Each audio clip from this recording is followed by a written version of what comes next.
Hey, everybody. Welcome to another episode of your Sales and Marketing Secrets podcast, where we come to you weekly from the Ren 360 world to give you new ideas and strategies to dominate your database, generate more leads, and build a power brand through digital marketing. And we have an awesome topic today.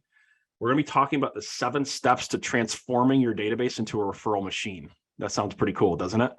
So you're going to want to stay tuned to the end because we have something special for you at the end as well. And today I have John Simonelli, who is our lead marketing coach. He actually helped build the marketing coaching program from the ground up. And we have one of our awesome special clients that's been with us for a long time, Ashley with the Brown team. And they do over knocking on the door of 300 transactions a year. They have created a referral machine through their database.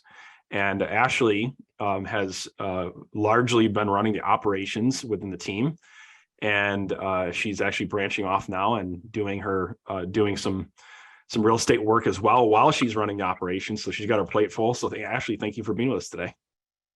Yeah, thank you. Awesome. So we're going to dive right in. Let's talk about the 7 steps to transforming your database. And if you see value in this content, make sure you like and subscribe.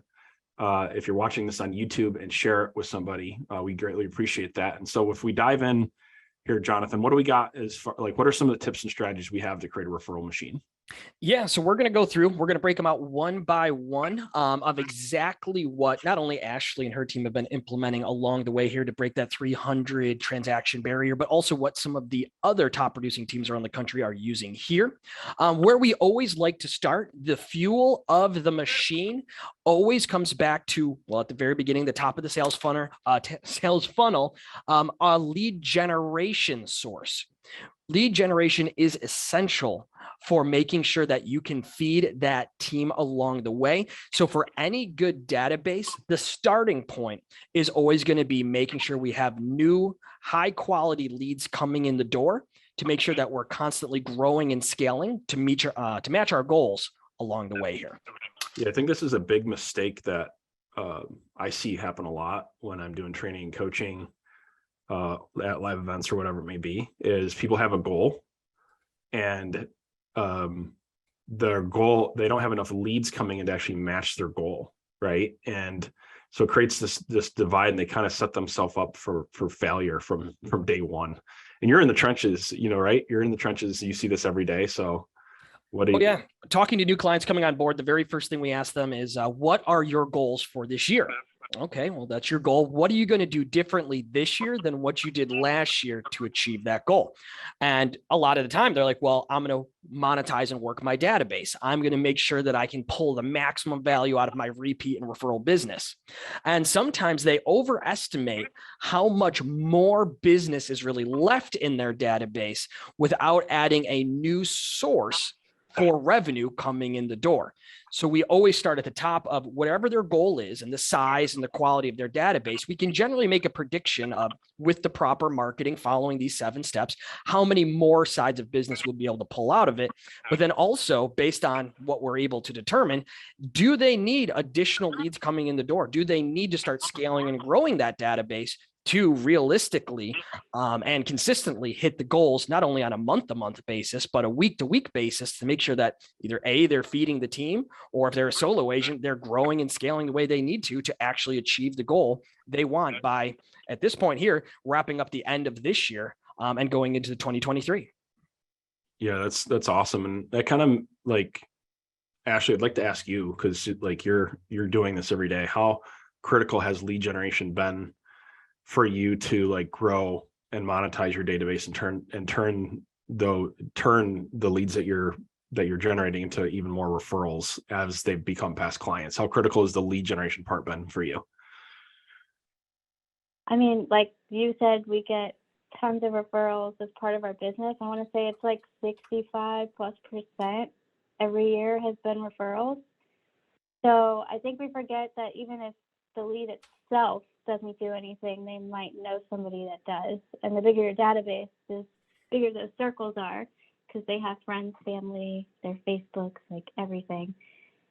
So for us, it's been really essential because we've been able to touch a lot of people, and I think people forget to track all of their leads. And over the 17 years my parents have been doing it, their database is now huge. Yeah. Like I want to say 30,000 people that we can market to. Yep. And essentially that's free when we use like the campaigns and everything that you guys have.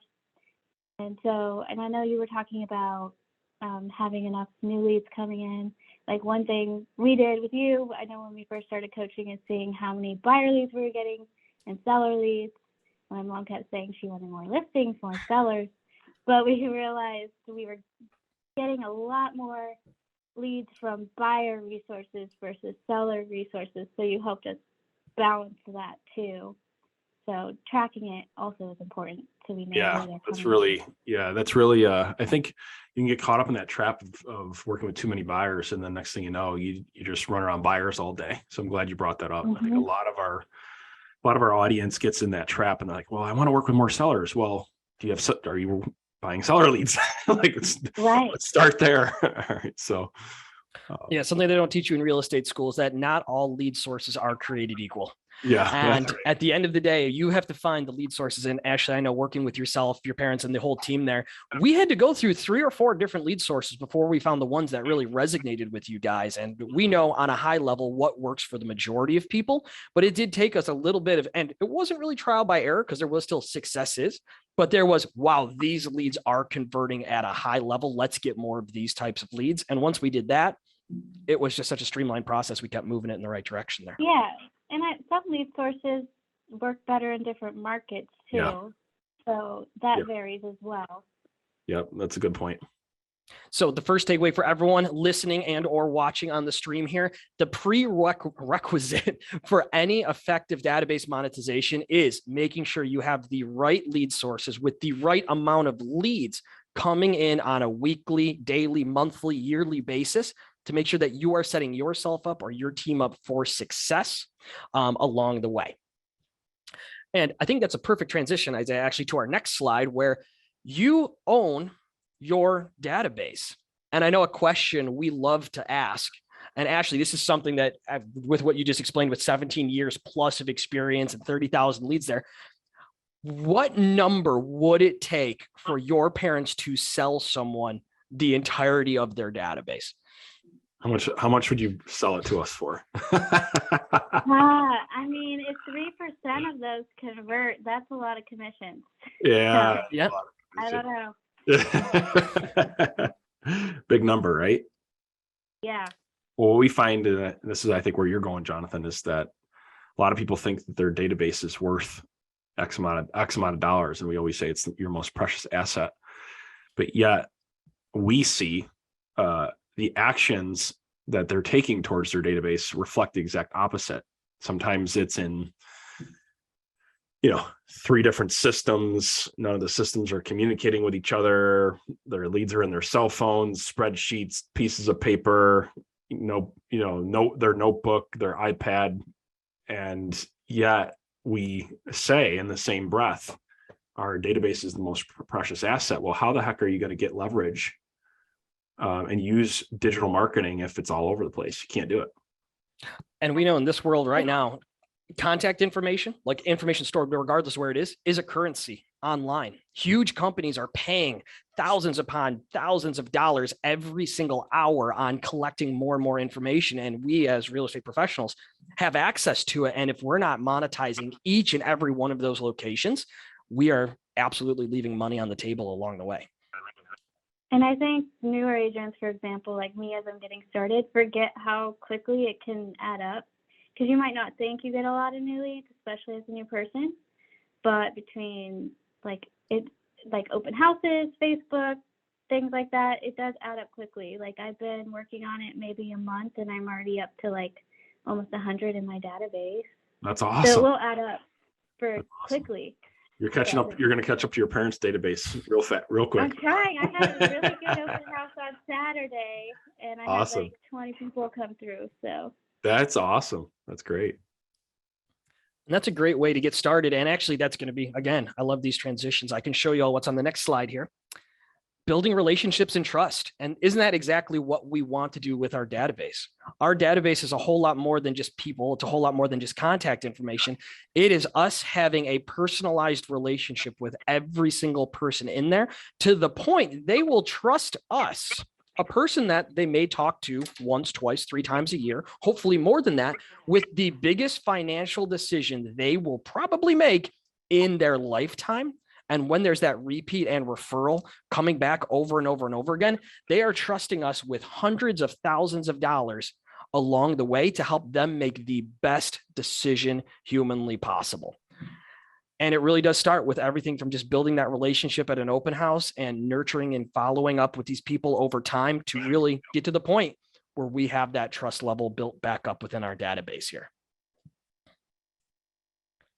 And Ashley, along the way, I know for working with the team as well, you guys are very prominent within the community there, and your parents are always meeting with, being online around, and making sure that they are available to their database. Do you want to talk about quickly here some of the different ways that you and the team are actively in front of, following up with, and nurturing these relationships and building that trust level with the 30,000 plus people we have in here? Yeah, so I think the best way to build trust is for people to actually see you. So a lot of times if they're just getting an email or a text, that's not as great. So we're very big on video, but we tied in with our social media and our database, because reusing that content is a lot easier, time saver. So market updates, videos about us, the team, anything like that, we'll try to include through our email marketing and text marketing, just so they have a face, can hear us. And I feel like that's the best way to build the trust, for them to see you. So Yeah, I've seen you guys, you guys were already doing a really good job when we first worked together with a lot of your social media stuff. And I know that's largely because of you. But I've seen your video marketing go to another level, which is really exciting to see. And one of the things that people forget about is that whenever you put a piece of content out there, that content is prospecting for you. Mm-hmm. We don't think about that, but it's the same thing. It's a form of prospecting. And so when you're thinking about that, is it easier to prospect if somebody could see you versus if they couldn't see you, right? It's a little bit harder, right? There's, like and so when you put a video out there and that video stays out there, it's prospecting for you 24/7. And especially if you get really good at using different channels, or you do things like remarketing where you put a little bit of ad spend behind the video, like literally thousands of people are seeing it. It's like it's just the same thing as prospecting, except for you don't have to deal with all the cold calls and rejection in the process. And so I think people, they view video differently, but when I heard it trained like that, it hit me a little bit different, where if I can, have it do some of the follow-up and prospect for me, tremendous leverage there. Yeah. And it really is one of the best, if not the best way to build a relationship with someone, is actually being able to, as Ashley said, see that person on the other end of the screen or the medium that you're looking through. And I mean, it's not only shown throughout real estate, but look around. If you go to any city in the United States, there's more movie theaters than there are libraries. Why is that? Because we like to absorb our information through a medium that we prefer, which is video. And we start building up relationships with people who sometimes we've never met before, creating what they call that parasocial relationship. Because when we can share and when we can give information, we can build a relationship without having to do that one-on-one touch. It really does do a lot of that prospecting, nurturing, and builds that trust level just for us being able to put ourselves out there. Yeah, I think one of the things that makes Ren 360 unique is, even though we encourage people to make sure that they make it their own, is you can actually go right into the Ren 360 environment and pull out a done for you scripts. So you don't have to even think about what you want to talk about. And actually, I know that you do a lot of your own stuff, but has that helped you at times to have those scripts kind of available to you when you need them or want them? Yeah, because like you said, I am doing a lot at once. So yeah. I feel like I'm doing 3 jobs. So it's the time saver for me. Or sometimes you just have those moments where you can't think of new content and you're constantly planning it. So it's nice to get new ideas too. Awesome. Awesome. Always a good starting point to have a starting point coming over from us over here. And what we always say is if you're looking for content and you need more than what's already provided to you, of course, over here at Real Estate Nexus, we always have scripts at the ready. But if you want to really tailor it to your audience, look in your cell phone. And actually, you've probably experienced this working through the office line and everything else. If you go back to the last 20 to 25 text messages or questions or calls you've received, and you tally up what those were, you can almost always find the most common questions you're getting.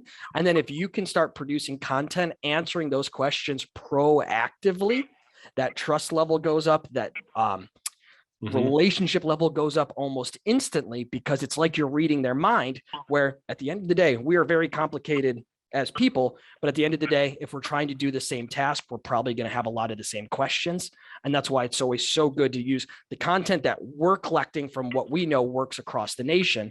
And then also looking internally to your own business to make sure that you're answering the questions that people have about what you're actually doing as a team and what's happening in your area as well.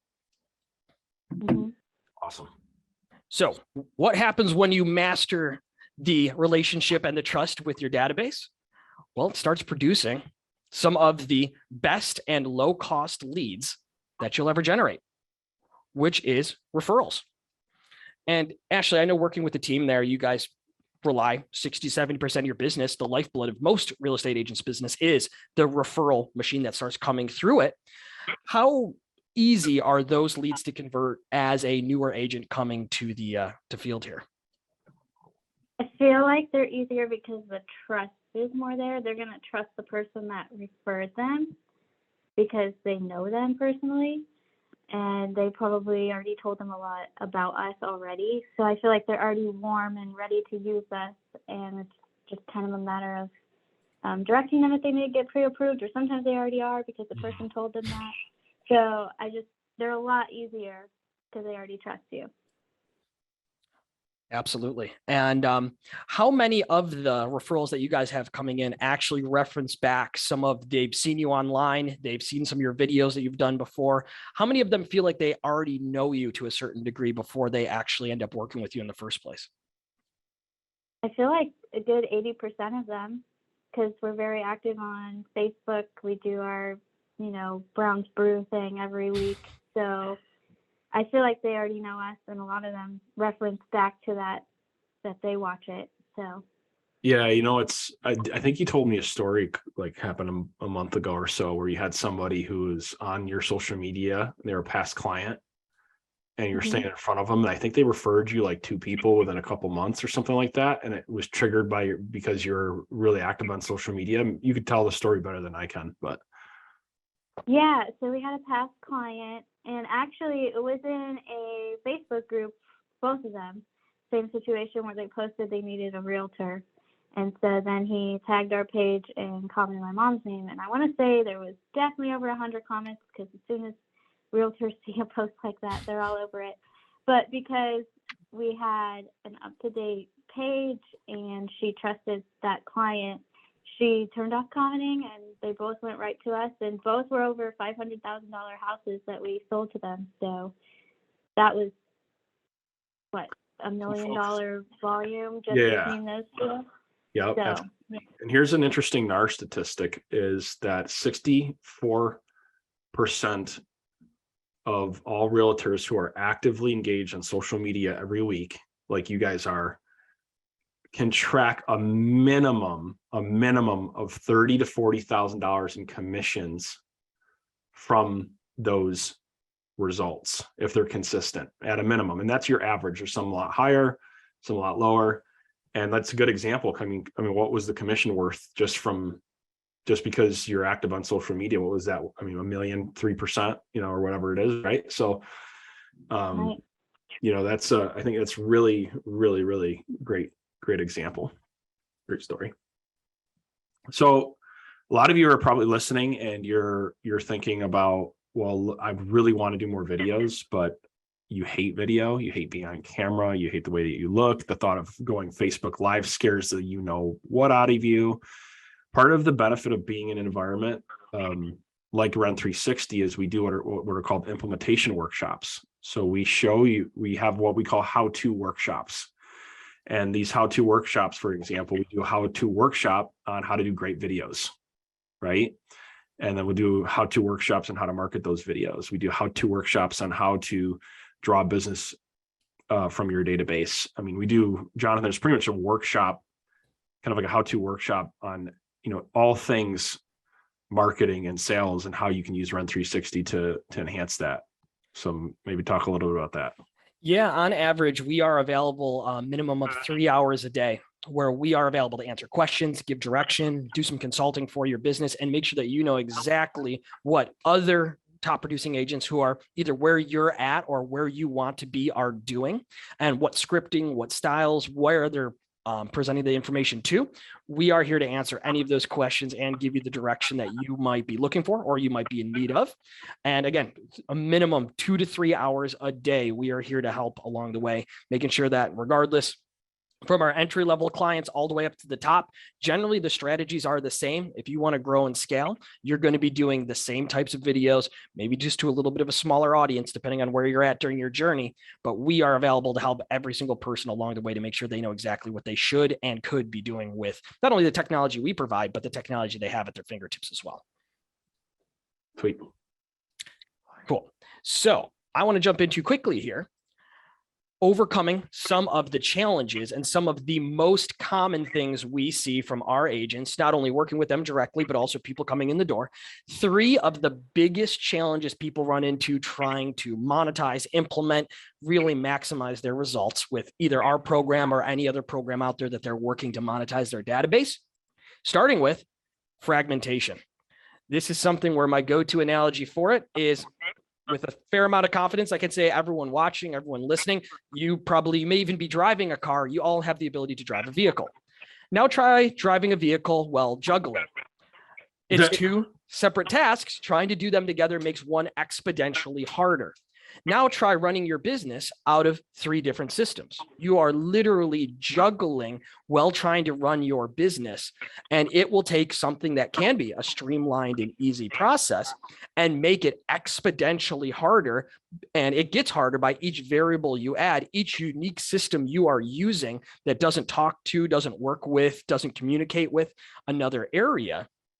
And Ashley, I know this is something that you guys struggled with for a long time. As a growing team doing 300 plus transactions, there's a lot of mouths to feed, and there's a lot of different people with a lot of opinions on what they like to do and what they like to use. What was a change that you saw, or what was a few of the things that you saw almost change immediately when you all started working out of one centralized location, one centralized system? I think the big thing that we never want to do is double text somebody or come across that we don't know what we're doing, because then they're going to feel like they're going to just know that it's this automatic thing and that we don't care. And we're very big on being genuine. So that, I say, is number 1. We don't want them to be confused or have any issues there. We'll talk about building a relationship. If you have 2 different people trying to build a relationship simultaneously, sending the exact same information to the exact same person, it definitely does come across a bit ingenuine. And it does cause, both of these people's times are worth money. And if you're the person who's helping them pay their paycheck on a weekly basis, on a monthly basis, and you have 2 people doing the exact same thing, well, one of them is definitely unnecessary in that situation. So that's definitely a big part of it. And then how was it trying to, and I know we've actually got you guys set up with a whole team structure now. How was the transition from what you were doing previously into where you're at now? How much, or what was a few of the things that you guys had to work through making that transition from a previous database of everyone kind of doing their own thing to the one centralized place? I feel like it's a lot easier to kind of track our leads, like if we share leads with our agents, because the other database, like, it wasn't connected in a sense where we couldn't see everything in all in one place. I don't think their old database, because I wasn't here for this transition yet, but I don't think their old database had campaigns and things either. So it was pretty much just for note taking and information. So And if someone forgets to put in a note, you can't see the text or messages that are going out. I think it's easy to miss something there. And I remember actually helping the team with that transition there. And Isaiah, I know we've dealt with this many, many times, especially with our own local brokerages here. Being able to distribute those leads back to who they belong to, being able to categorize, and this is your A list, this is your past clients, these are your go-to leads, your B list, here's the people that are being worked, and then the C list, here are the people that might not be getting worked at all. We had to spend multiple meetings going through and really trying to organize and categorize everything from all of the different places to get into the one place. But the visibility that it provided, being able to do that at now moving forward. And actually, I could say with a fair amount of confidence, you could log in and see who's working what leads, how many leads came in on a monthly basis, who's assigned to whom, and exactly who's doing a good job and who has some room for improvement based on not only conversion, but also on how many notes are getting taken and so on and so forth. Right. Yeah. And I like that it tells you like who's opening, who's reading, who's doing what. So you can also follow up from that side of things too. Absolutely. With any good relationship and those types of opportunities that Ashley was describing there, someone who's engaging with our marketing, engaging with our technology here, we call them hand raisers because that's really what they're doing, right? Is they're engaging, they're raising their hand saying, hey, give me some attention. What you've sent me is relevant. I want to now take next steps. And in any relationship in the world, if you do not give that person the attention they are seeking, if you ignore that person, that relationship deteriorates very, very quickly. And what we've seen in the past from some of us having personal experience and some not, if you ignore the person who's asking for attention, they will generally go to seek it elsewhere. And one of the worst things we see coming on board when we start organizing and monetizing people's databases with them is the first message we get. Inevitably, no matter how well a database was managed, we will get a text message, an email, or a phone call saying, oh man, I just listed my house with blank, and blank is not on the team and it's not you. And it's something that I hope one day I'll never have to read again, but it does seem that no matter how well it was managed, getting it all into one place, doing it the right way, following the 7 steps, which we're going to get into in just a moment here, is inevitably going to produce that kind of result because there's always room for a little bit more follow-up along the way. Yeah. And the reality is that your leads are not like your crazy ex-boyfriend or girlfriend where the less attention that you give them, the more that they want it and the more that they like you for some weird reason. That's not the case here with your business. Don't use the same strategy. It doesn't work. So got to give them attention. Have to.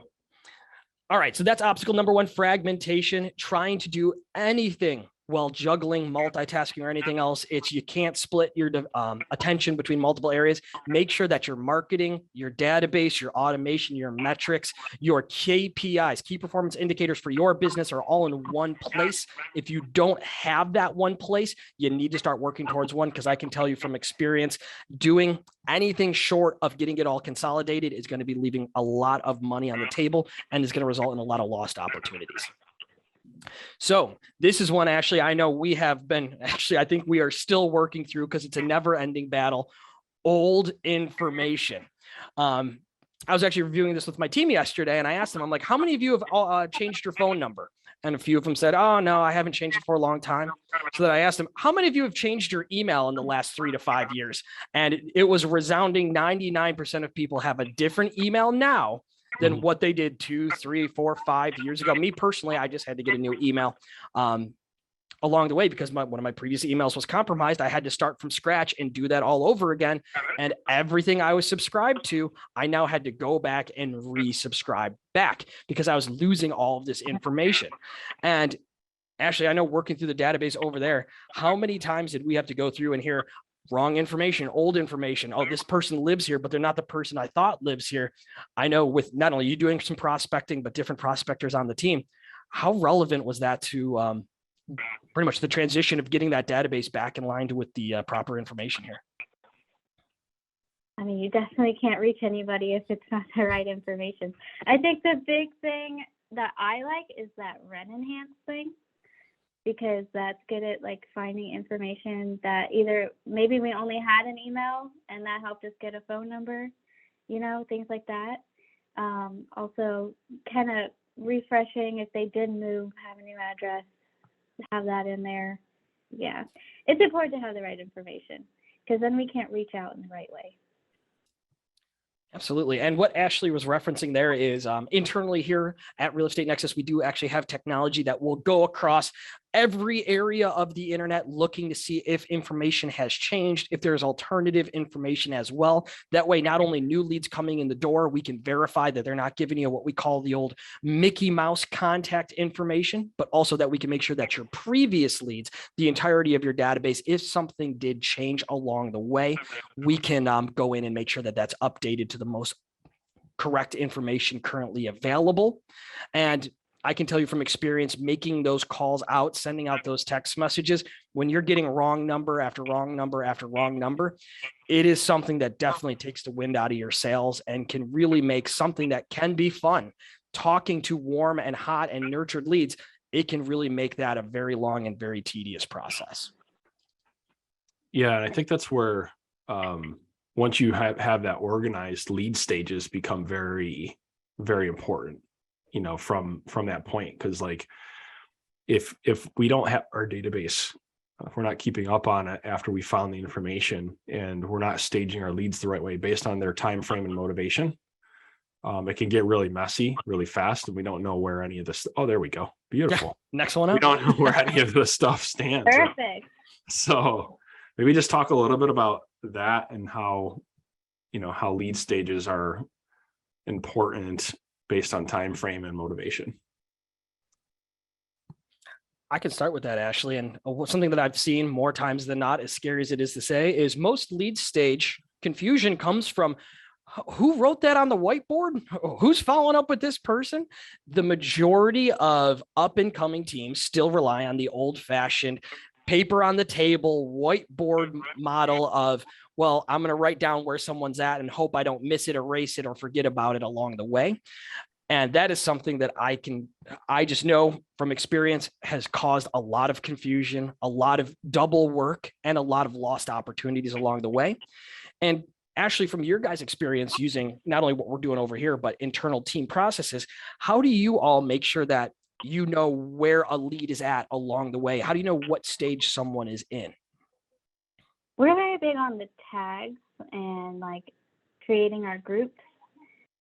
We want to know who's more like pre-approved, ready to go, who's maybe projected out a while. Like we have our projections, we have our credit work people, which you want to treat a little bit differently. So we try to divide them up so we know how often they need to be reached out to, how often we should follow up, and maybe kind of the questions we should be asking. That's one thing we do. I know you have the AI thing on here. We tried that too, so we could see who was hot, warm, cold, because you might not know what they're looking at and searching for without seeing that. So that's been nice. But I would say our big thing is just the groups and knowing if they're 30, 60, 90 days out, so we know how to follow up with them and what we can implement to reach out to them when we're not reaching out to them. Yeah, it can, when I'm coaching somebody one-on-one, or we're, you know, Jonathan and I are doing any sort of group coaching, when it comes to the marketing, you can pretty much tell what somebody's 90-day commission is going to look like based on what their 30, 60, 90-day pipeline is. They correlate with each other. And what I always say is that if there's anything you want to focus on in your database, it's what Ashley just mentioned. It's your 30, 60, 90-day pipeline. And that's the trigger. And the reason why that's the where out of anything that you're focused on your database, that's the number one thing that should be looked at every single day, is because if that's not growing, there's a problem. If things are not shifting, there's a problem. So you can pretty much tell if your database is being run the right way. And if your team or you are following up the right way by what's happening in your 30, 60, 90-day, section of your database. And I want to say a big thing we see, whether they're new or not, a lot of people want to focus on the hot and ready people. But then once you get them a place, then you don't have anybody else, and you're starting over each time. So you want to have a constant flow of things coming in. Transaction roller coaster. Right? Yeah. Which creates the emotional roller coaster. So. And Ashley, have you seen that having these different categories and like different lead stages, have they helped your team prioritize who to reach out to and what time frames? Do you think it's saving any time along the way that they could have been spending too much on otherwise? Yeah, I think it just becomes a time blocking thing, a routine. And so it just, once that becomes a routine, then it's a habit and they kind of know when to follow up and plan around that. So I feel like it makes it more consistent and conversion is better because they have a plan in place. Absolutely. And it goes back to with any marketing plan, the goal, the mission statement of marketing should always be, how do I make the least amount of phone calls while talking to the absolute maximum amount of people? And the best way to do that is call people who want to talk to you. Call people who said, call me in 30 days, in 30 days. Call people who said, call me in 60 days, in 60 days. And if you're calling just everybody across the board, well, for even some of our clients, we can produce at times 100, 200, 300 people that we say we have to get in front of these people here. How do you prioritize that? Yes, you can sit down and call them A to Z, or you can prioritize, these people are opening my emails and responding. These people are reading my emails, but not quite responding. These people aren't opening anything at all. Well, that gives you a very clear cut and easy way to prioritize who should be going where, and then you put them into the appropriate lead stage, and you always know exactly who you're supposed to be calling, when you're supposed to be calling them, and you will not believe what it does, not only to your pickup rate, but it'll help you time block and organize your team in a way that you might not have ever thought you could before. Yeah, oh, go ahead. Oh, sorry. I was going to just say the mental standpoint of things is sometimes nice too, because when you have it organized, you're at least calling, you could, you're not going to have to jump from super cold people to hot people and back and forth. Yes. So it's kind of nice to call. That's a really good point. It can mess with you mentally. It's hard to toggle back and forth between cold outreach or even like outreach to people that you haven't talked to yet. Maybe it's not cold because they're indicating some sort of buying and selling activity, to people that you have talked with. And this allows you to sort and be more organized. So it's what I call smart prospecting, right? Versus just blindly calling through a list. I think it's a really good point, Ashley. Yeah. Yeah. Then you can call the happy people first and be motivated to call the not so happy That's people. right. Yeah. I love it. Well, cool. Well, Jonathan, we got about 10, 15 more minutes left here for this podcast. And I think maybe if we can move on to the next slide that you got here. And this is the bonus for those of you that stayed to the end. We're going to give you literally we're going to like shotgun these 7 steps of success and go over them with you. And then you can just save this podcast, or if you're watching this on YouTube, and you can refer back to them to implement them in your business along the way. So let's go ahead, Jonathan, let's shotgun through this. Sure. And spoiler alert, a lot of the things you're about to read in here are direct reflections of everything we just talked about. Yep. So first thing on the list, number 1 of 7, hyper focus on the client experience. What is the best way to generate repeat and referral business? Give them a good enough experience to tell their friends about it and make their friends, their family, the people they know wanting to come back and work with you too. And automate that process. You can automate 80 to 90% of that process. Ren 360 can help you do that. Absolutely. Next one, create your top 100 list. This has gone through, every coach in the industry has a different way of describing the exact same thing. Find the people who really, really like you, the people that give you the most referrals, the people that give you the most business consistently, and make sure that if life gets in the way, you prioritize these 100+ people over everything else, because we know statistically 80% of your business is going to come from 20% of your database. Let's make sure we're prioritizing the people that are going to make you money. And then everything else, the extra time you have, we then focus on everyone else. But as Isaiah said, automation is your best friend here to make sure you have the biggest blanket possible, covering the most amount of leads throughout your entire database there. Number 3, create Facebook stories. And Ashley, I know this is something that you guys picked up from really right when it first started to become popular on Facebook. And as you said, about 80% of the referrals you have coming in the door have referenced they've seen some variation of what you guys were posting on there. I know we want to rapid fire through these, but do you want to give us a couple of quick examples of what type of stories the team is producing right now? Yeah, I'd say day in the life is a big one. Like what you're doing when you're showing a house, what you're eating, what you're drinking, when we're doing things like this, videos, just really anything and everything. I know when my parents first started, they're like, this is weird. No one's going to care what I'm doing. But you actually get a lot of messages. So You do. it's a good way to like be relatable. It's a great And I way think to. the cool thing about a story is it's 24 hours. And if you keep updating it, that story stays up for a long time. So people can look at it throughout their day. It's not like a post where you post it at a time and they only really see it at that peak time. A story you can see anytime. I feel like it gets the most views, honestly. And you ever know how to prioritize what to use on any major social media platform? Go to your Facebook page. What is at the very, very top? What is the first thing you see? That's going to be what that program, what that system wants you to prioritize using. You log into Facebook right now, stories are across this top. You log into YouTube, shorts are across the top. You go into Instagram, all the little circles are across the top. They will tell you exactly what they want you to do. And if you maximize and you follow the algorithm they're putting in front of you, they will reward you by shooting you up in the rankings and making sure that you get put in front of the right people. Yep. So number 3, creating Facebook stories. It's super quick. It's super easy. And as Ashley said, believe it or not, realtors are humans too. People end up listing with other people. They don't list with businesses. They don't list with metrics. They don't list with nice cars. They list with people. And when you can show them a day in the life and that you're a real human being who goes to the same Starbucks they do, who goes to the same Dunkin' Donuts, the same gym, the same store, the more you can find that relatability, you would not believe how many people come out of the woodwork to tell you just how much like you they really are. So on to the next one. Number 4, following the exact same mantra that we just ended with here, recording weekly Instagram and Facebook live videos. If you remember, this is the second most recent addition to social media. Right before stories were added, Facebook Live was there, and they were easily putting any Facebook Live content above anything else anyone was posting. That still rings true.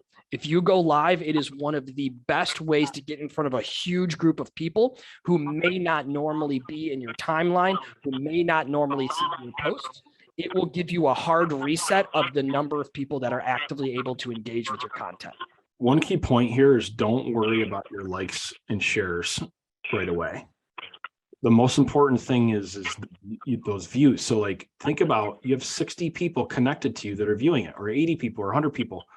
Whatever that is, just because they didn't like it doesn't mean they didn't watch it. And even if they didn't watch all of it, you still are you're still gaining top of mind awareness. And I think a lot of people take that for granted. They're getting so caught up in like, oh my gosh, I only had 5 people like it, so it was a crappy video. Don't worry about any of that. Worry about just being consistent with your content, doing it weekly, and everything else will build and follow along the way. And do it the same time every week. Got to do it the same time every week. Consistency is everything, not only with marketing, but for the majority of our life here. Number 5, content creation formula. How do you know what content to send to who and what to prioritize along the way? Well, let's go back to what Ashley was describing with the lead stages. They know who's on their hot list. They know who needs to get pre-approved. They know the people that need a little bit of extra love. When you can go through there and prioritize which parts of your database you want to monetize that day during that time block, you will be able to create content specifically for them and make sure that what you're sending is relevant to absolutely everyone in there. And it will literally give you a formula to follow. If your database is organized the right way, it'll literally tell you exactly where you need to be spending your time, from content creation to everything else in between. It's good. And then number 6, sending a monthly mailer. This is one that I believe, Isaiah, and I know in our experience, people overlook all of the time. Getting that physical touch, something tactile in their hands. Yep. It is something that without, not the end of the world, but you're definitely, again, leaving a huge opportunity on the table, because the average attention span of people these days is about the same as a goldfish, 3 to 5 seconds. But having something tactile in their hand, we see that almost triple or quadruple along the way, because they actually have to sit there, hold it, and read it. You would not believe what it does, not only for branding, but for getting that extra touch in along the way here. And then it's really good. And there's a couple things to think about too, is what we've done studies where realtor had done a monthly mailer or newsletter consistently for a period of time, and then they stopped it because they didn't know how well it was working. They literally got calls or people reaching out from their database being like, hey, did something happen? I don't get I don't get that newsletter anymore. Like, and so if you do a good newsletter, whether it's an e-newsletter or a monthly mailer, like, even though you think people don't care, it's a great way, it's another way to stay in front of your audience. Well, I also think age is sometimes a thing. Like, not everyone's going to be on Facebook or social media, so you want to also reach those people. Good point. And here's one interesting thing. Sometimes the younger people still want print. Okay. Mm-hmm. There's like my wife is a good example. She's active on social media and everything. She sits there and she gets it's called the Pittsburgh Journal. Like, and she'll sit there and she'll read it. She'll read the thing, and like she gets the stuff from other realtors too, and she's looking at it and she's she's actively engaged with that. You know what I'm saying? And people don't really throw away a newsletter before they at least look at it and comb through it. So it's a really powerful thing to do. And there's ways to automate it and make it super simple to do and put together, which maybe that could be a whole nother podcast actually. So definitely. And then lastly, but certainly not least, actually probably the most important of these 7 steps here, a personalized touch campaign. You want to make sure that the information you're sending, regardless of what medium you're using, is tailored to the audience receiving it. You don't put your seller leads in buyer campaigns. You don't put your buyer leads in seller campaigns. You got to make sure that the information you're sending is relevant to who you're sending to. And the best way to do that is add just a little bit of a personal touch along the way. And there's a lot of easy ways to do that. Ashley, I know, again, this is a big thing for you guys. And Isaiah, are we going to add something to this? Yeah, I mean, the personal touch is huge, and not even just for people in your database, but when you have new leads coming in. And actually, I think you just had something that happened where you were generating some leads from a listing campaign you did, you did an ad campaign to market your listing. You had a whole bunch of leads that came in off of it, and they were just sitting there, and then you connected them to a custom buyer lead campaign. And I think you started getting some messages back pretty quickly from that. Yeah, it was essentially leads from a Facebook ad, but once we put them on that campaign, we got a lot of responses. And so I was able to set up phone calls from that or kind of figure out where they were at in the process. So it definitely helps getting response, because it is time consuming if you're doing that all yourself. And then I was also going to say, beyond putting them on the right campaign, to personalize it, I know, I think it was Nathan, but he had us add videos into those campaigns and personalize it, or changing the wording a little bit so it sounds like you, not, a generic message that doesn't sound like you. So things like that too, to personalize it helps.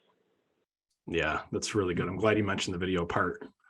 Going back to that parasocial relationship, and them seeing you adds a whole different touch to it. So, Jonathan, that's pretty awesome list. I think that if anyone could probably agree, if you even did this to an 80th percentile of accuracy, they could, within the first year, they could draw a handful of listings and closings with no extra marketing spend or anything. And that's kind of what we see is, this is done properly and consistent. We see people drawing at least 10, 15 additional transactions a year or more from these simple concepts.